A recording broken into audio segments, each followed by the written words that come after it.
One of the most common conditions that we hear about, not just here in a chiropractor's office, but in a doctor's office, at home, in the workplace, are bulging discs or herniated discs.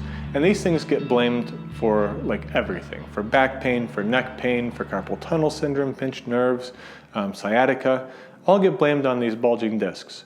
And I'm sure all of us know someone, probably several people, who have them or have had them. And many of these people end up going to see a surgeon and end up having those discs operated on, where they remove the bulging part of the disc. If you talk to these people, you're going to run into the people who've had very positive experiences where they went through this operation and they were essentially cured. All their symptoms and problems went away. But for every one of those people, we also know 2 or 3 people who will tell us, yeah, I had the operation done and I was feeling better for a while. Then all of my pain and symptoms started coming back. Or I had the operation done and I didn't notice any improvement. Or maybe the worst one, I had the operation done and I was so much worse afterwards. I think we all know people like that. And it kind of terrifies us then when we get a diagnosis of a herniated disc or a bulging disc, because then we start thinking, oh my God, do I have to have surgery? If I do, is it going to go well? Should I do it at all, even if the doctor recommends it? And I think these fears are founded because of how often these operations go wrong.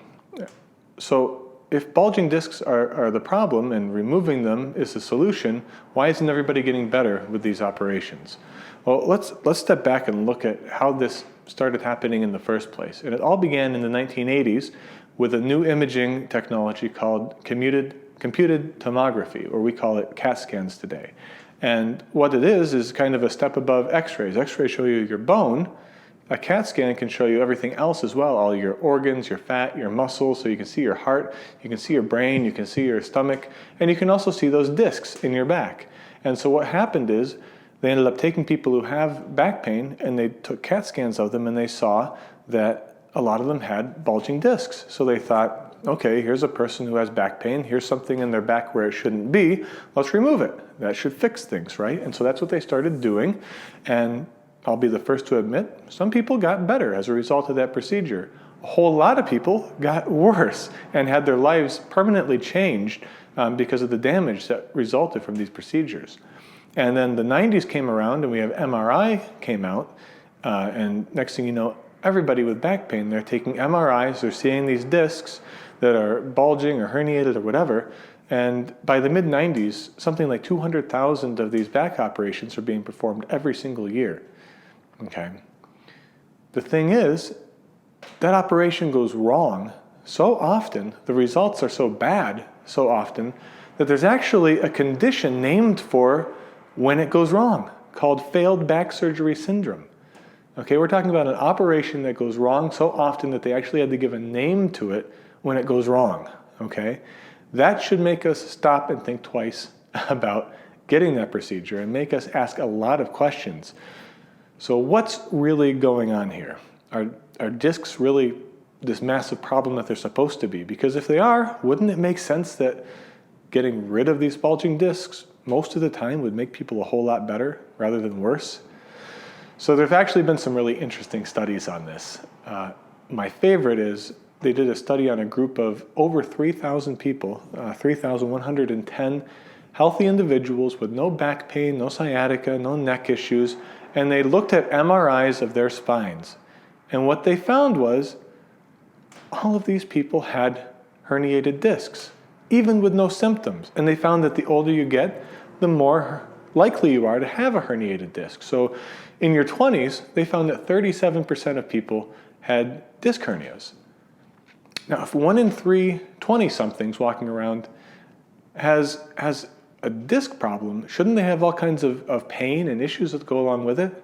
But they don't. These people are totally asymptomatic. By the time you get to 80 years old, they found 96% of people with no symptoms had a bulging disc. 96%. So basically every single 80-year-old walking around today has a bulging disc, and they don't have any problems because of it. So if these things are such monsters, are such a problem, causing all of these symptoms when they're present, how is it possible that all of these people are walking around with them and have no clue?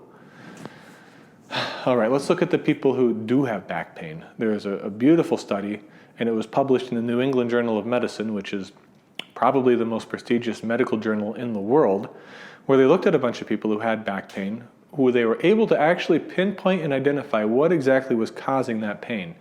And what they found was herniated discs were one of the least common causes of back pain. Only 4% of people with provable causes of back pain actually had disc problems as that cause.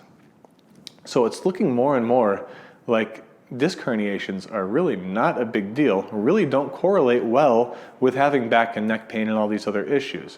Now, it's reasonable, the conclusion that these people drew way back in the beginning when they were looking at the first MRIs, and they saw, well, you know, this person has back pain, there's something in the wrong place, a bulging disc, you know, put one and one together, it makes sense.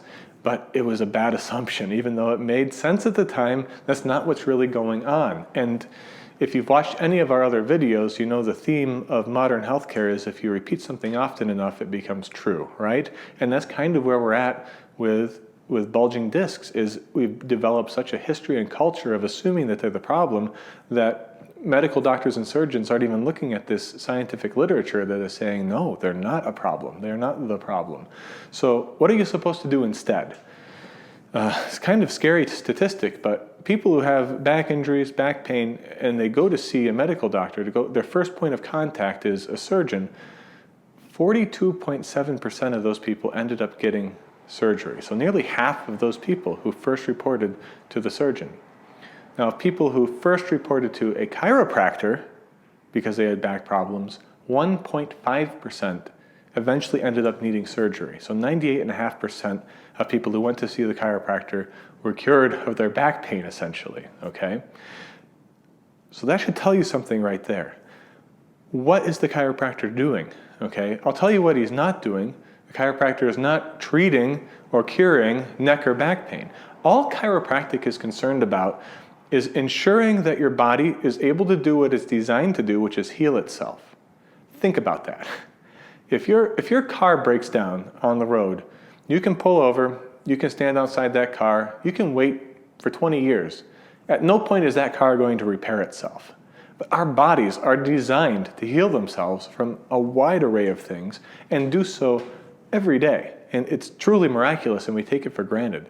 What a chiropractor does is remove any interference in that process. He doesn't add anything to your body, take anything from it. He just makes sure that its natural God-given ability to heal is fully present and fully functional. We tell people all the time in this office, you know, God did not make us with too few pills or too many organs. We have everything we need. Now, with most kinds of back pain, neck pain, sciatica, stuff like that, it's usually things as simple as, you know, inflamed tissues, muscles, joints, from minor injuries or chronic problems going on. And those are things that the body can heal itself from. And that's why people have such overwhelming success, not just with back and neck pain, but with a wide array of things, is because we're unlocking your God-given potential to heal. So if you or someone you know have disc problems, back problems, things like that, you know, share this with them. Give them that statistic so that they don't become one of the 50% almost who end up in a medical doctor's office and down this road leading to surgery. Instead, they end up in the 99%, the 98.5% of people who see success with a chiropractor. It just makes sense. You can spare them all of that trouble.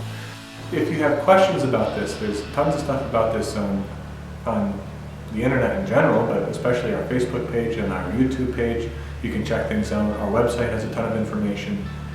And always, we're happy to talk to people. Come on in, stop down here, give us a call. We're happy to chat anytime.